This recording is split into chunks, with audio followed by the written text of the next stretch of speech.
he said a lot. He said a lot. He said a lot. Joy, I will sound off quickly, and then I'm so eager to listen to what everybody else has to say. There's a very thin line between hate and facts. And what I believe to be the case is that there was incremental growth in the WNBA comparatively to the exponential growth we are seeing now. What I'm about to tell y'all, I haven't heard before, so I doubt you have either. Before the 2023 season, the WNBA had grown by 40% viewership from 2022 to 2023. But with Caitlin Clark's arrival, it's grown by 400% viewership. What that means is if the WNBA were continue to grow at the rate it grew from 22 to 23, it would take until 2028 to do what Caitlin Clark did this year. Okay, now let's not talk viewership. Let's talk ticket sales. Bear with me. Ticket sales grew in 2023 by 16% from 2022. Ticket sales have grown by 93% in 2024. What that means is without Caitlin Clark, the WNBA would have taken till 2029 or 2030 to get to where Caitlin Clark has gotten them today. Okay, we've talked ticket sales and we've talked viewership. Now let's talk about regular season viewership, not draft viewership. Regular season viewership, it grew by 20. Guys, today we are going to unpack a moment that looked stable on the outside but was shifting underneath. For much of the season, the language was polished. Development curve, adjustment phase, patience required. But beneath that calm framing, the structure around Caitlin Clark was straining. When Charles Barkley finally spoke, it didn't feel like a hot take. It felt overdue. His message was simple. Appreciate what you're witnessing. The numbers backed him up. Growth didn't rise gradually, it detonated. Viewership and ticket sales didn't inch forward. They leaped years ahead of schedule. What should have taken half a decade happened in one season. That's not media spin.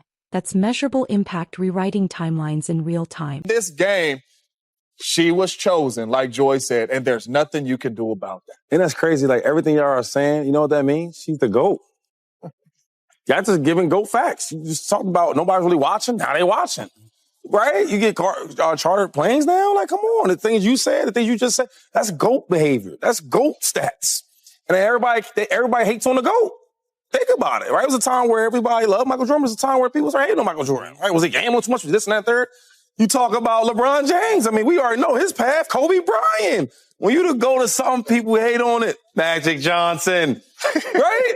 So I don't have a lot to say about it. It's just funny, though, because it's like, you should be happy. The other day I was at a restaurant, very nice restaurant. And, you know, typically they have like at the bar, they have like ESPN or Fox and they have this going on, that going on. They had Caitlin on there. And you should see people that was all engaged. Older women, older gentlemen, right? Different races. And I'm just sitting back, it's like, cause, you know, I do this for a living. So I'm like, wow, this girl has really changed the game. And she doesn't have any championships. She don't have any all WNBAs, right? She don't have none of that. Player of the year. She don't none of that.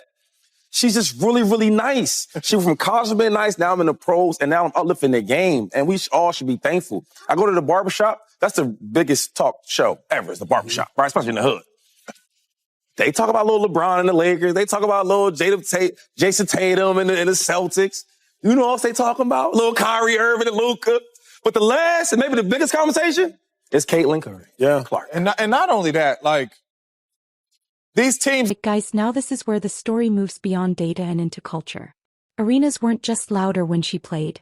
They felt charged, anticipatory, different. Cameras were set before warm-ups. Casual viewers became regulars. And conversations stretched far beyond sports shows.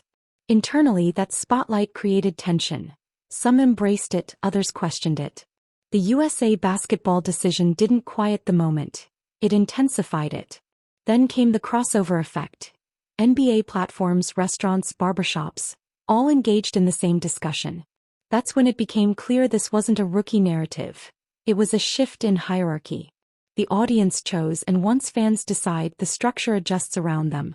If you enjoyed this breakdown, make sure to like the video, subscribe to the channel, and we'll see you in the next video.